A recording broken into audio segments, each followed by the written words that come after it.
मोदी जैसा यहाँ पे होना चाहिए। वो इंडिया का मोदी है ना, मोदी जैसा सरकार होता तो यहाँ पे पूरा थोड़ा कुछ आगे जाता नेपाल भी। इतिहास लिखा गया था जब सिक्किम ने राजशाही को छोड़कर भारत को चुना। और अब सवाल ये है, क्या नेपाल भी भारत से जुड़ने वाला है? इस सवाल का जवाब जानने के लिए आपको मेरे साथ कुछ साल पीछे चलना पड़ेगा। 1970 का सिक्किम, जहाँ पे राजशाही का राज था, किंग चोग्याल के पास सारी पावर्स थी, लेकिन आवाम, खासकर हिंदूस जो नेपाली बोलते थे, वो खुद को दबा हुआ महसूस करते थे, क्योंकि सिस्टम में सारी पावर्स राजा के पास हुआ करती थी। लोगों का मानना था कि राजा उन्हें सेकंड क्लास ट्रीट करते हैं। सारी पावर्स राजा और राजा की कुछ चुनिंदा लोगों के पास होती है। इकोनॉमिक अनस्टेबिलिटी होती है और अनएम्प्लॉयमेंट अपनी पीक पे होता है। जहां 1970 के दशक में मोस्टली दुनिया में डेमोक्रेसी आ गई थी, वहीं सिक्किम भी एक सपना देखता है एक लोकतांत्रिक देश का, और आवाज उठती है डेमोक्रेसी की डिमांड की। कट टू 1973, आवाम सड़कों पे आ जाती है और राजशाही को खत्म करने की डिमांड करती है। और 1975 में होता है एक रेफरेंडम, जहां पे 97% से ज्यादा लोग बोलते हैं कि हम भारत के साथ जाना चाहते हैं, और इस तरह से सिक्किम बनता है भारत का एक इंटीग्रल स्टेट। और दोस्तों, आज नेपाल भी एक ऐसे ही संकट से गुजर रहा है।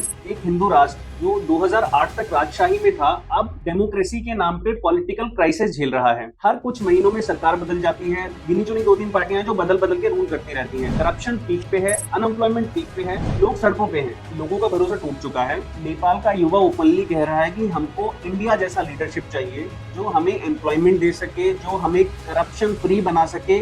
नेपाल के लोग मानते हैं कि भारत से जुड़ने के बाद सिर्फ पॉलिटिकल स्टेबिलिटी नहीं, उनकी धार्मिक और राष्ट्रीय आइडेंटिटी भी मजबूत होगी। नेपाल की इंटरिम पीएम सुशीला कर्की का भारत से कनेक्शन बहुत पुराना है। उन्होंने 1975 में बीएचयू से अपना ग्रेजुएशन कंप्लीट किया है। Last but not the least, ये आवाम ही है जो किसी सरकार को गिरा सकती है और किसी सरकार को बना सकती है। और आवाम का ये साफ कहना है कि हमें एक लीडरशिप चाहिए, जैसे कि इंडियन लीडरशिप है, जो उन्हें एक सिक्योर, करप्शन फ्री और ग्रोइंग स्टेट दे सके। 50 साल पहले सिक्किम ने अपनी तकदीर लिखी, तो सवाल ये है कि क्या नेपाल भी अपनी तकदीर लिख पाएगा और बोल पाएगा कि हम भारत का एक इंटीग्रल पार्ट हैं? तो दोस्तों, अगर आप मेरी बात से सहमत हैं तो कमेंट सेक्शन में नेपाल विद भारत लिखना ना भूलें। आप देख रहे थे यू टर्न भारत, अब भारत की बारी है।